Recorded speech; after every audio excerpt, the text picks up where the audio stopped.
चार प्रकार के मनुष्य संसार में होते हैं, दानी, उदार, कंजूस और मक्खी चूस।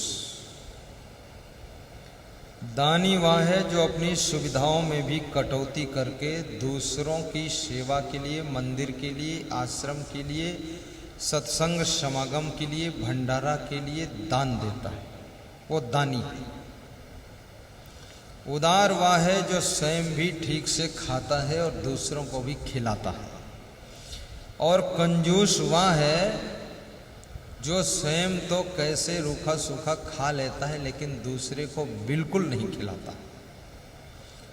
और मक्खी चूस वह है, एक हलवाई शक्कर का जलाव बना रहा था, उसमें एक मक्खी गिर गई तो मक्खी को उठा करके फेंकने चला तो मन में विचार आया कि मक्खी के शरीर में जो शक्कर लगी है वो व्यर्थ चली जाएगी, तो मक्खी का मूड़ पकड़कर मुंह में रख के चूस लिया, तब से उसका नाम मक्खी चूस। मुझे तो लगता है इस सभा में कोई मक्खी चूस नहीं है, अगर है तो हाथ उठाओ। कोई नहीं होगा भी तो हाथ कैसे उठाए, इज्जत का सवाल है। और इस सभा में कोई कंजूस भी नहीं है, क्योंकि कंजूस होता तो आता ही नहीं। जितने लोग आए हैं 200, 400, 500, 50 रुपये किराया भाड़ा कुछ लगा, तो कंजूस भी नहीं, तो सभी उदार है, खाओ और खिलाओ। और इसमें दानी भी बहुत लोग हैं। बहुत लोगों के मन में इच्छा होती है कभी कृपा हो गई तो मैं भी ऐसा सत्संग कराऊंगा, कृपा हो जाए कुदरत हम भी करा देंगे सत्संग। ये सब दानी लोगों का काफिला बैठा हुआ है। और दान देना भी है तो सबसे पहले प्रेम दान करो, लोगों से प्रेम से बोला करो। प्रिय वाक्य प्रदानेन सर्वे तुष्यंत जंतवा, तस्मात् देव वक्तव्यम वचने किम दरिद्रता। चाणक्य कहते हैं प्रिय वाक्य बोलने में क्या दरिद्रता है। प्रिय वाक्य बोलने से सभी प्राणी खुश होते, संतुष्ट होते हैं, इसलिए कड़वा क्यों बोलते हो।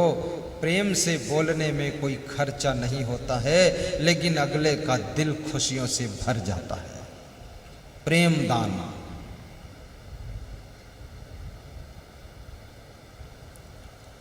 मैं मध्य प्रदेश में खरगोन जिले में प्रवचन करने गया। गांव का नाम था दयालपुरा। 3 दिन का समागम था। तीनों दिन वो लोग मुझे बग्घी पर बिठा के ले जाते थे। तो मैंने कहा एक दिन बग्घी बैठ लिया, अब अपनी गाड़ी से जाने दो। बोले रोज बग्घी पे चलना है। हमने कहा क्यों? तो उन्होंने कहा कि ऊंचे बैठकर सब लोग दर्शन पा जाएंगे। तो मैंने कहा थोड़ी दूर है, पैदल भी चला जाऊंगा। अरे बोले पैदल तुम नहीं जा पाओगे। तो हमने कहा क्यों? मैं तो 5-10 किलोमीटर पैदल चला जाता हूं। तो उन्होंने कहा भीड़ बहुत ज्यादा है। तो जब मैं वहां जाता था तो देखता था 10 गांवों के बीच में खेत में 50 बीघे में प्रवचन रखा था, 40,000 श्रोता, 30-40 बीघे में गाड़ियां, 3 किलोमीटर तक सब रोडें जाम। हमने कहा ये क्या मामला है? तो वहां लिखा हुआ मैंने पढ़ा था दयालपुरा में, खरगोन में, कि सर्दी आ रही है, अपने पुराने गर्म कपड़े दान दीजिए, किसी गरीब की ठंडी मिटाने में सहयोग कीजिए। नए कपड़े दान नहीं दे सकते तो पुराने दान कर दो। और दान करने से लोभ की मृत्यु होती है। दान ऐसा नहीं कि केवल साधु को ही दान देना चाहिए, किसी गरीब को भी दान दिया जा सकता है। अगर तुम्हारा भाई गरीब है तो उसको भी दान दे सकते, सहयोग दे दो। बहन गरीब है तो उसको भी सहयोग कर दो। पड़ोसी गरीब है उसको भी मदद कर दो।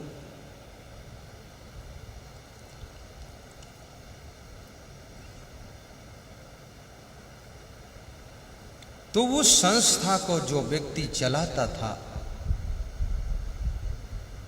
उससे मैं मिला और मैंने पूछा कुछ दान आया कपड़ा? बोले 1 ट्रक गरम कपड़े दान आ चुके और हम ढूंढ ढूंढ करके उनको बांटते हैं जिनको जरूरत है। स्वामी राम सुखदास गीता प्रेस के संपादक थे।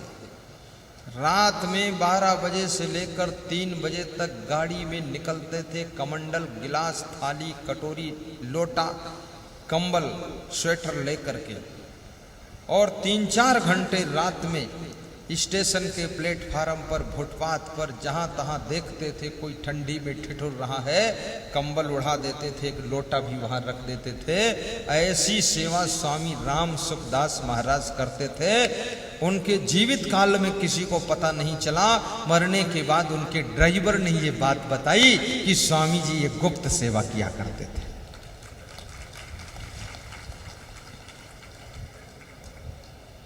दान का हाथ आगे बढ़ाया नहीं, खाली माला हिलाने से क्या फायदा। ज्ञान दान भी करो। यदि आपके पास ज्ञान है तो ज्ञान दान दीजिए। किसी ने गलती किया उसको क्षमा दान कीजिए।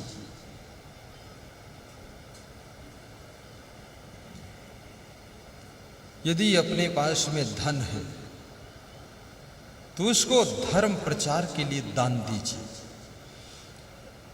रमेश भाई ओझा भागवत कथाकार गुजरात के, उनको मुकेश अंबानी 20 करोड़ रुपया हर वर्ष धर्म प्रचार के लिए देते हैं कि जाकर कथा करो, 20 करोड़ का पेमेंट वो कर देते हैं। मुकेश अंबानी रिलायंस वाले। मुकेश अंबानी के दिल में कहीं ना कहीं दया का देवता छुपा हुआ है कि हमारे भारत देश के नर नारी भागवत कथा सुने, प्रवचन सुने, सत्संग सुने, राम कथा सुने, कृष्ण कथा सुने, ताकि इनके मन की व्यथा दूर हो जाए। इसलिए वो 20 करोड़ उनको दान देते।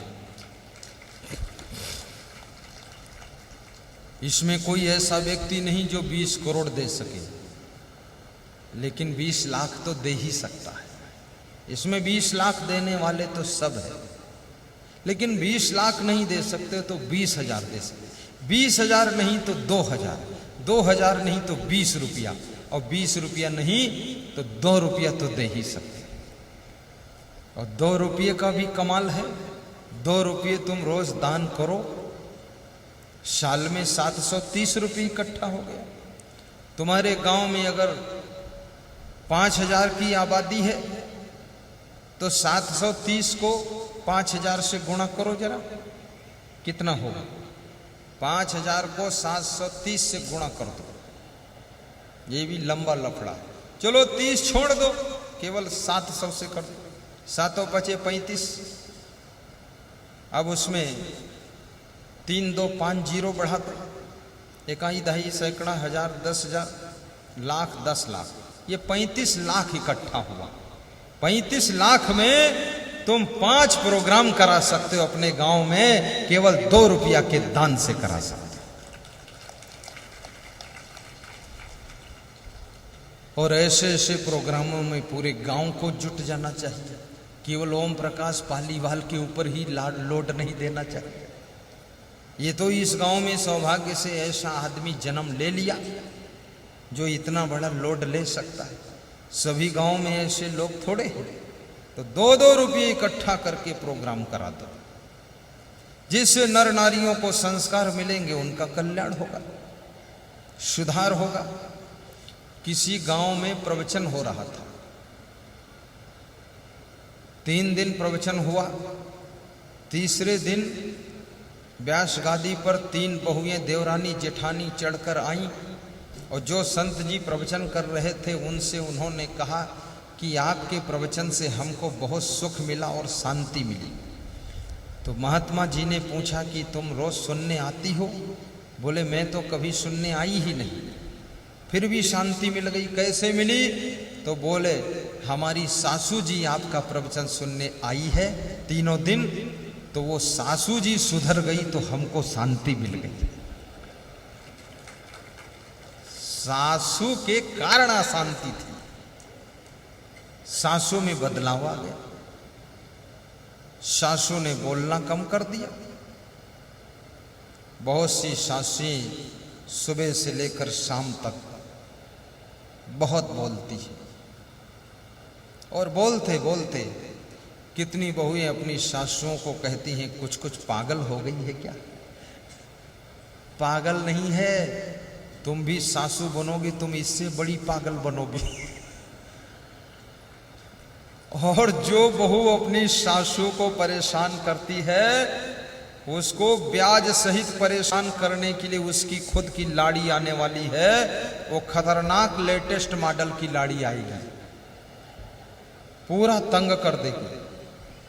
इसलिए अपनी सासुओं को तंग न करना, अपनी लाड़ियों को दुख न देना, अपने बेटों को कष्ट न देना, अपने बाप को परेशान न करना।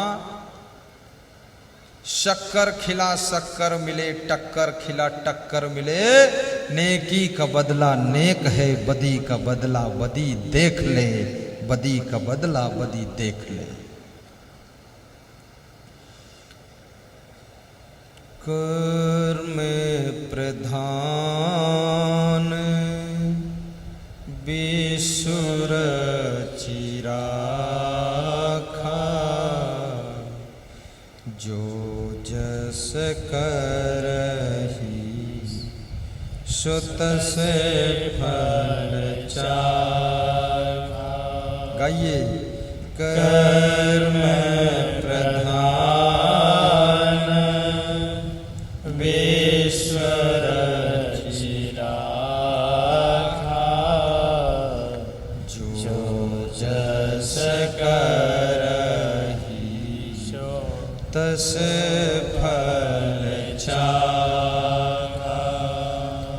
कबीर कमाई आपनी, कभी न निष्फल जाए, बोया पेड़ बबूल का आम कहाँ से खाए।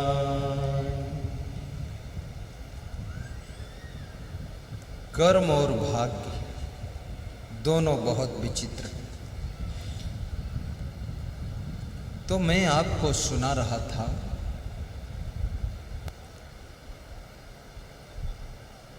ब्राह्मण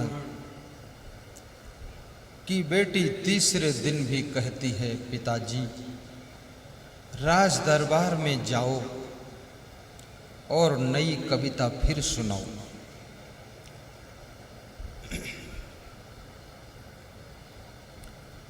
ब्राह्मण ने कहा कि बेटी बार बार वही कविता सुनाने में संकोच लगता है। नहीं पिताजी,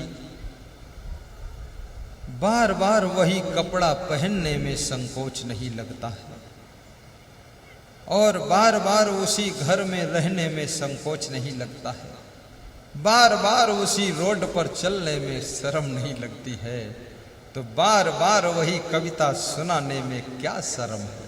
जाइए सुनाइए पिताजी। लड़की बहुत बुद्धिमान है। कभी कभी माता पिता की अपेक्षा आपकी संतान अधिक बुद्धिमान होती है, और यदि आपका बेटा अधिक बुद्धिमान हो तो बाप को चाहिए कि बेटे की बात को मानना शुरू करे,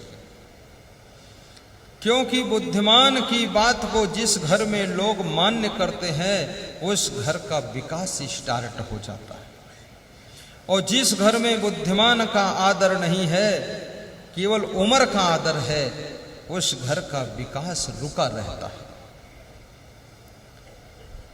मूर्खा यत्र न पूज्यन्ते धन्यम यत्र सुसंचितम दाम्पत्य कलहो नास्ति श्री स्वयं आगता।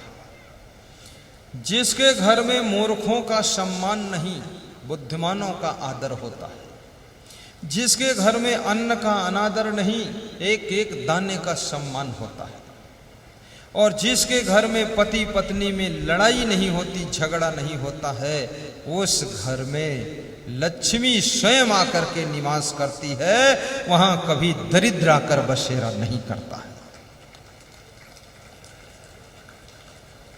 जहाँ सुमति तहाँ संपत्ति नाना, जहाँ कुमति तहाँ विपत्ति निधाना। जल सेवा वाले कार्यकर्ता जल सेवा शुभारंभ कर दें।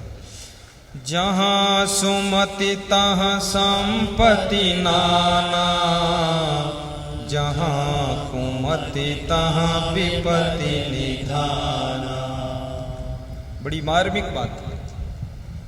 तुलसीदास रामायण में लिखते हैं, सुमत और संपत्ति का रिश्ता है, कुमत और विपत्ति का रिश्ता है। जिसके घर में सुबह से लेकर शाम तक कलह कलेश होता रहता है,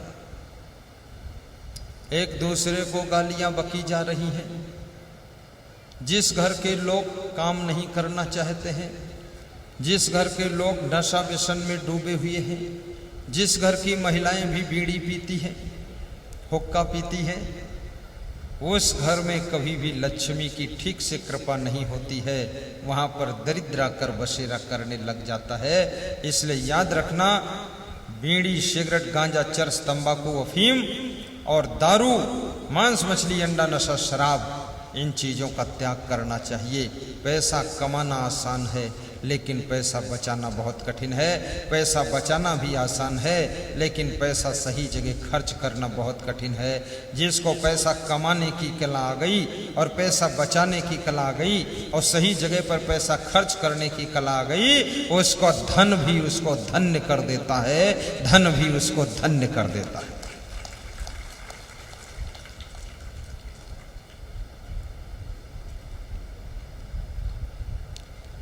बेटी अपने पिता को फिर भेजती है और कहती है, पिताजी जाओ यही कविता राज दरबार में सुना देना, तुरंत का दान महाकल्याण। ब्राह्मण बेटी की बात को मानकर राज दरबार में जाता है, पुनः राजा साहब को वही कविता सुनाता है, तुरंत का दान महाकल्याण। राजा खुश हो जाता है, 5 स्वर्ण मुद्रा फिर इनाम देता है और कहता है, जाइए ब्राह्मण देवता, रोज आकर के तुम सुनाना और रोज तुमको 5 स्वर्ण मुद्रा मिलेंगी। एक कवि उठकर खड़ा हो गया, उसने कहा, ये ब्राह्मण रोज यही कविता सुनाता है, राजा साहेब नम्र निवेदन है, इससे पूछो इस कविता का अर्थ क्या है। अड़ंगा डाल दिया, झंझट खड़ा कर दिया, लफड़ा। राजा ने पूछा, ब्राह्मण देवता इधर आइए, एक कविता का अर्थ बताइए क्या है। ब्राह्मण घबरा गया, बोला, अर्थ मुझे मालूम नहीं है। बोले, ये कविता किसने बनाया है? कहा, ये मेरी बेटी ने बनाया है, मैं उसी से अर्थ पूछ कर आऊंगा, आपको बताऊंगा। ब्राह्मण चिंतित होकर घर आया, बेटी ने पूछा, पिताजी फिर चिंतित हो? अरे बेटी, राजा ने उस कविता का अर्थ पूछा है, बताओ क्या होगा। तो बेटी ने कहा कि जो बेटी इतनी बड़ी कविता बना सकती है तो चुटकी बजाते हुए अर्थ भी बता सकती है, आप चिंता क्यों कर रहे हो? पिताजी खुश होइए, भोजन कीजिए, आराम से सो जाइए।